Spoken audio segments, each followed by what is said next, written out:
मरीजों को क्या ठीक करेंगे मंत्री जी? हमारे तो डॉक्टर बीमार हो रहे हैं और आज सेंट्रल में तीसरे टेनियर के बाद भी अगर मेडिकल कॉलेजेस की ये स्थिति है, definitely a shame for this सरकार। गंभीर बीमारियों से पीड़ित मरीजों के लिए सरकार के द्वारा क्या योजनाएं बनाई गई हैं, उसके रोकथाम के लिए, हमारे गरीब जनता की मदद के लिए? अध्यक्ष जी, बड़ा ही निराशापूर्ण जवाब आया है। मुझे ऐसा प्रतीत होता है कि जब जब सत्र में पिछले 2.5 वर्षों में आपके विभाग के द्वारा जब भी प्रश्न पूछे गए हैं तो आपका एक सेम आंसर है कि हमने इतने जिला अस्पताल, इतने मेडिकल कॉलेज, इतनी डायलिसिस की मशीन, इतने एम्बुलेंस।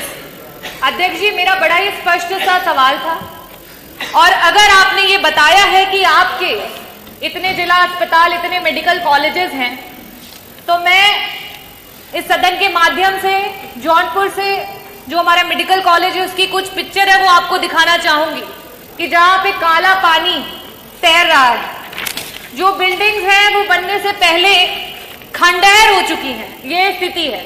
और आप इसे गिना करके जवाब देना चाहते हैं कि आप अपने विभाग में क्या कार्य कर रहे हैं। मैं ये टेबल कर दूंगी अध्यक्ष जी, ताकि ये मंत्री जी के पास जो असली पिक्चर्स है वो पहुंचे और उन्हें पता चले कि जो बार बार आप ये कहते हैं कि हमने मेडिकल कॉलेजेस बना दिए, जिला अस्पताल बना दिए, उन जिला अस्पतालों और मेडिकल कॉलेजेस की क्या स्थिति है। कुछ दिन पहले वहां के बच्चे धरना दे रहे थे, जिन्हें हम देश का भविष्य और आगे मेडिकल कॉलेजेस में एज ए डॉक्टर देखने वाले हैं। आज उनके पास ना शुद्ध पेयजल है, ना बिजली है, ना पानी है। हम मरीजों को क्या ठीक करेंगे मंत्री जी? हमारे तो डॉक्टर बीमार हो रहे हैं, कभी डेंगू, कभी मलेरिया और कभी जॉन्डिस से, ये स्थिति है। अध्यक्ष ji, it is really shame for the UP health minister and the department of health ministry. और आज सेंट्रल में तीसरे टेनियर के बाद भी अगर मेडिकल कॉलेजेस की ये स्थिति है, definitely a shame for this सरकार कि आप इस तरीके की स्थिति ला करके रखी है आपने।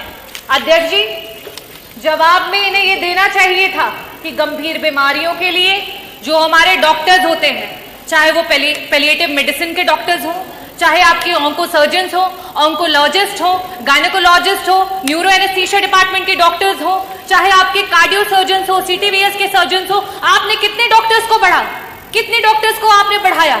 आज पेशेंट्स के अनुपात में आपके पास कितने आईसीयू के बेड्स हैं, कितने वेंटिलेटर्स हैं? अगर ये जवाब आता तो वाकई मुझे लगता कि आपके विभाग को कोई जानकारी है और सही में आप सरकार की और जनता के लोगों के लिए कुछ काम कर रहे हैं। अध्यक्ष जी, मैं वापस से अपने प्रश्नों पे आऊंगी कि मंत्री जी, सिर्फ और सिर्फ आपसे 2 प्रश्न हैं और उसके उत्तर गोल गोल ना घुमा करके सीधी तरीके से बस बता दीजिए कि आज उत्तर प्रदेश कैंसर जैसी बीमारी में देश में टॉप कर रहा है। ये प्रदेश आज इस समय वर्तमान में 2024 में हमारे पास कैंसर के 16 लाख मरीज हैं और हर वर्ष 2 लाख मरीज आपके बढ़ते चले जा रहे हैं।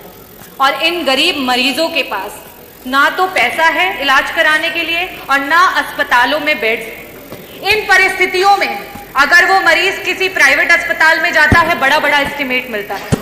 क्या सरकार कैंसर के सारे उत्तर प्रदेश के मरीजों को उनका जो एस्टिमेट जहां से भी बन करके आता है उसका एक मुश्त में पैसा उपलब्ध कराएगी कि नहीं कराएगी? मेरा दूसरा सवाल है मंत्री जी कि आज जब आपने जवाब नहीं दिया कि आपके पास सुपर स्पेशलिटी के डॉक्टर्स कितने बढ़ गए हैं, पेशेंट्स के अनुपात में वेंटिलेटर और आईसीयूज कितने हैं, तो इन परिस्थितियों में जितने भी आपके प्राइवेट उत्तर प्रदेश के हॉस्पिटल्स रन कर रहे हैं जहां पे वेंटिलेटर्स और आईसीयू की सुविधा उपलब्ध है, उनको पीपीपी मॉडल पे, सरकार तो पीपीपी मॉडल पे बहुत काम कर रही है, जगह जगह पर आप इसके बारे में एडवर्टीजमेंट्स करते रहते हैं। तो आईसीयू और वेंटिलेटर, क्योंकि ये ऐसे मरीज होते हैं, ब्रेन हैमरेज के मरीज होते हैं, इनके पास समय नहीं होता है।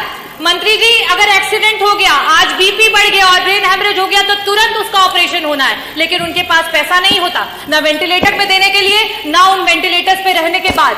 तो मैं आपसे ये अनुरोध करना चाहूंगी कि पीपीपी मॉडल पे जितने भी हमारे प्राइवेट हॉस्पिटल्स हैं उनको ऐड करते हुए हमारे मरीजों को मुफ्त में इलाज और समय पर इलाज दिलाने के लिए क्या सरकार काम करेगी? बहुत बहुत धन्यवाद।